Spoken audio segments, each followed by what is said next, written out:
तो चलिए, नौवीं विज्ञान का 9वां चैप्टर था गुरुत्वाकर्षण।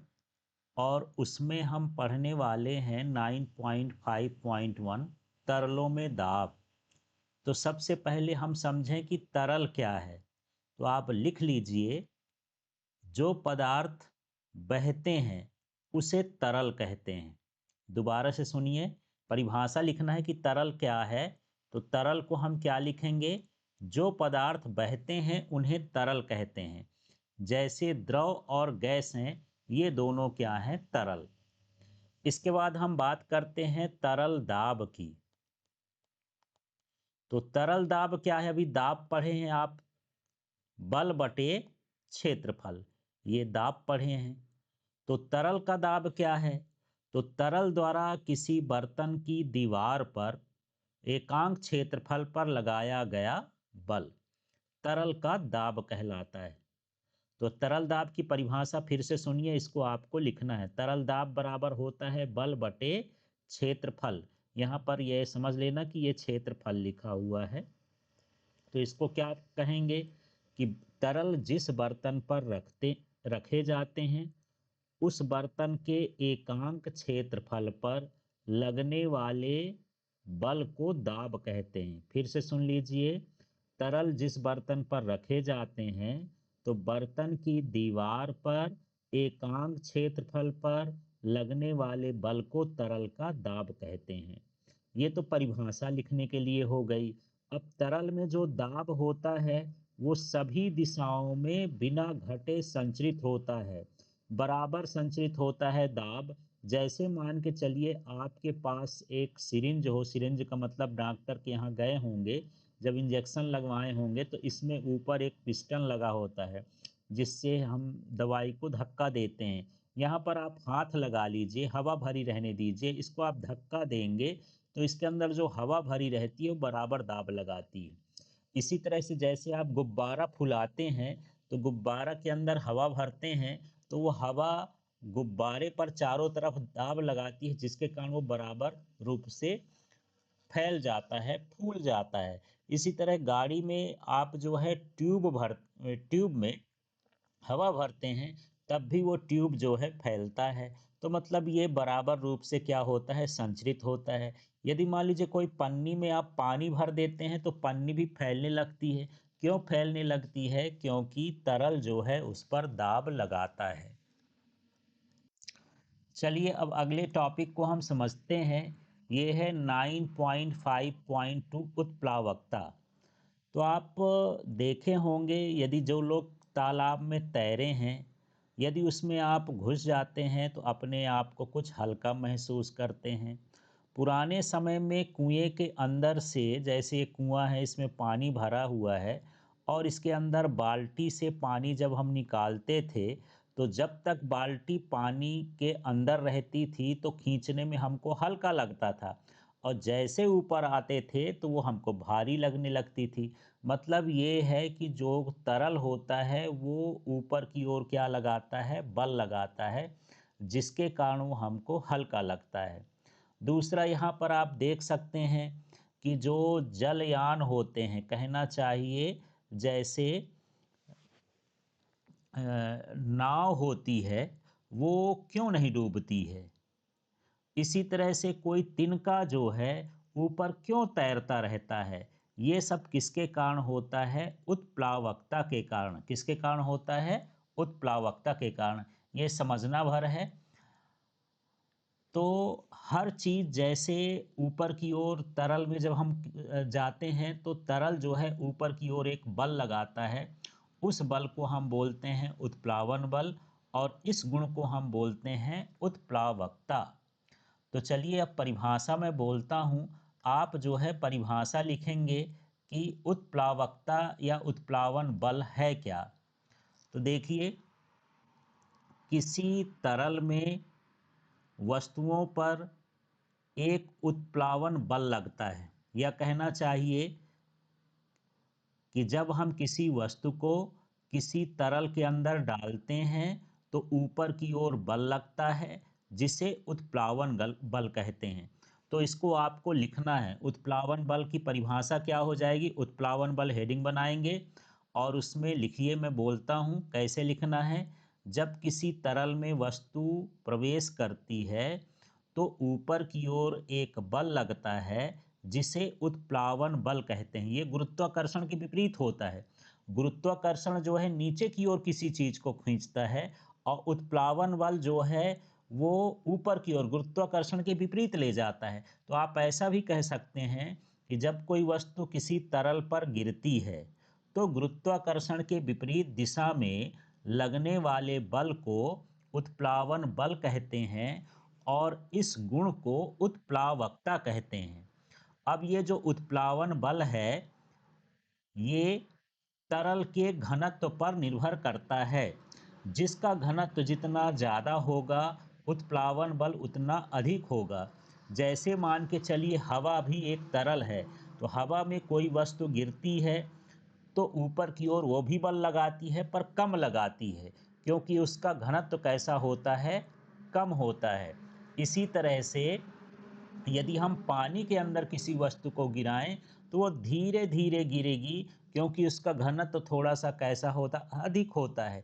इसी तरह शहद के अंदर किसी चीज को गिराएं तो शहद तो और गाढ़ा होता है, मतलब उसका घनत्व और अधिक होता है। इसमें किसी वस्तु को गिराओगे तो और धीरे धीरे चलेगी, क्योंकि उसका उत्प्लावन बल और अधिक होता है। तो चलिए हमारे पास फिर से नया टॉपिक है 9.5.3। पानी की सतह पर रखने पर कुछ वस्तुएं तैरती हैं और कुछ वस्तुएं डूब जाती हैं, ऐसा क्यों होता है? जैसे मान लीजिए एक लोहे के टुकड़े को पानी में डालेंगे, ठोस टुकड़े को, तो वो पानी में डूब जाएगा, क्योंकि वहां पर गुरुत्वाकर्षण बल जो है नीचे ले जाता है और उत्प्लावन बल ऊपर लेने की कोशिश करता है, पर उसमें गुरुत्वाकर्षण बल का मान ज़्यादा होता है, इसलिए वो कील कहाँ की ओर गिर जाती है? नीचे की ओर गिर जाती है। तो यदि मैं आपसे प्रश्न करूं कि जैसे मान के चलिए एक ये बाल्टी में पानी है और इस पानी में मैं एक लोहे का टुकड़ा डाल दिया, तो लोहे का टुकड़ा टुकड़ा जो है इसमें क्यों डूब जाता है? तो इसका रीजन क्या है कि यहाँ पर इसमें दो बल लगते हैं। जो तरल है ऊपर की ओर क्या लगाता है? उत्प्लावन बल। ऊपर की ओर क्या लगाएगा? उत्प्लावन बल। और यहाँ पर साथ में नीचे की ओर क्या लगता है? गुरुत्वाकर्षण बल। अब इसमें ये नीचे वस्तु गिर जाती है, इसका मतलब ये है कि इसमें गुरुत्वाकर्षण बल का मान ज़्यादा है और उत्प्लावन बल का मान कम है, इसलिए डूब जाती है। दूसरी तरफ देख लेते हैं कि मान लीजिए एक सूखी लकड़ी का टुकड़ा है। अब सूखी लकड़ी का टुकड़ा जब हम इसमें डालते हैं तो ऊपर ही तैरता रहता है। अब इसमें ऐसा क्या हो गया कि ये तैर रहा है? तो इसकी वजह ये है कि इसमें भी गुरुत्वाकर्षण बल कहाँ लगता है? नीचे। और उत्प्लावन बल कहाँ लगता है? ऊपर। इस बार उत्प्लावन बल का मान गुरुत्वाकर्षण बल से ज़्यादा है, इसलिए ऊपर की ओर क्या हो रही है? तैर रही है। पर ऐसा क्यों हो जाता है? यहाँ पर अब हम घनत्व की बात करते हैं। तो यहाँ पर देखिए पानी का जो घनत्व है, यहाँ पर अभी लोहे इसकी तुलना कर लेते हैं। मान लीजिए लोहा है, ये लोहे का टुकड़ा था ना, और इसके अंदर पानी है। तो जो लोहा है पानी में डूब जाता है, क्योंकि लोहे का घनत्व पानी से कैसा होता है? अधिक होता है। घनत्व का मतलब सघन होता है, पास पास होते हैं। तो लोहे का घनत्व अधिक है पानी से, इसलिए वो पानी में डूब जाता है। अब यहाँ पर देख लेते हैं कि ये जो कार्क है, यहाँ पर मान लीजिए लकड़ी का टुकड़ा है, ये लकड़ी का टुकड़ा का घनत्व पानी से कम है, इसलिए तैरता है। तो आप मुझे बताना, कभी आप तेल डाले होंगे यदि पानी में, मान लीजिए ये एक बाल्टी है या जग है, इसमें हम ये भरें, इसमें मान लीजिए आप राई का तेल डालते हैं, डूबेगा कि तैरेगा? ऊपर तैरेगा। क्यों तैरेगा? तो हम यहाँ पर कारण क्या देंगे कि तेल का घनत्व पानी से कम है। तो जिसका घनत्व पानी से कम होगा वो तैरेगा और जिसका घनत्व अधिक होगा वो डूब जाएगा। तो यहाँ पर यहाँ पर लास्ट में आपको एक पॉइंट बना के लिखना है कि इस प्रकार द्रव के घनत्व से कम घनत्व की वस्तुएं द्रव में तैरती हैं और द्रव के अधिक घनत्व की वस्तुएं द्रव में डूब जाती हैं। ये लाइन आपको लिखना है। दूसरा ये लिख देना है, पदार्थ का घनत्व भी लिखना है। तो ये परिभाषा लिख देना, पदार्थ का घनत्व किसे कहते हैं। तो पदार्थ का घनत्व उसके एकांक आयतन के द्रव्यमान को कहते हैं। तो क्या हो गया, एकांक आयतन के द्रव्यमान को, किसी पदार्थ के एकांक आयतन के द्रव्यमान को घनत्व कहते हैं। तो इस टॉपिक में आपको दो चीज़ें लिखना है। एक घनत्व लिखना है कि किसी पदार्थ का घनत्व उसके एकांक आयतन के द्रव्यमान को कहते हैं, एक पॉइंट ये बनाना है। दूसरा ये बनाना है कि द्रव के घनत्व से कम घनत्व की वस्तुएं द्रव में तैरती हैं, द्रव से अधिक घनत्व वाली वस्तुएं द्रव में डूब जाती हैं। दो पॉइंट। इसके बाद इसके प्रश्न उत्तर को भी समझ लेते हैं। यहाँ प्रश्न है, एक पतली तथा मजबूत डोरी से बने पट्टे की सहायता से स्कूल बैग उठाना कठिन होता है, क्यों। देखिए, स्कूल बैग में यहाँ पर हम देखते हैं कि यदि पतली डोरी लगा देंगे तो उसका क्षेत्रफल कम हो जाएगा, जिससे दाब अधिक हो जाएगा। उत्तर क्या लिखेंगे कि यदि हम पतली पट्टी या डोरी लगाएंगे तो उसका क्षेत्रफल कम होगा, जिससे दाब अधिक होगा, तो उसको उठाना कठिन हो जाएगा। आप पढ़े हैं F क्या होता है, F/A, माने बल बटे क्षेत्रफल। तो जब क्षेत्रफल कम होगा तो दाब अधिक हो जाएगा, जिससे बल का मान अधिक होगा और उठाना कठिन हो जाएगा। अगला इसमें क्वेश्चन है, उत्प्लावकता किसे कहते हैं। तो जब कोई वस्तु तरल में गिरती है तो गुरुत्वाकर्षण के विपरीत ऊपर की ओर उसमें बल लगता है, जिसे उत्प्लावन बल कहते हैं, और इस गुण को उत्प्लावकता कहते हैं। दोबारा से समझिए, इस प्रश्न का उत्तर क्या होगा। जब कोई वस्तु किसी तरल में गिरती है तो ऊपर की ओर बल लगता है जो गुरुत्वाकर्षण के विपरीत होता है, इसे उत्प्लावकता कहते हैं। इस बल को उत्प्लावन बल कहते हैं और इस गुण को उत्प्लावकता कहते हैं।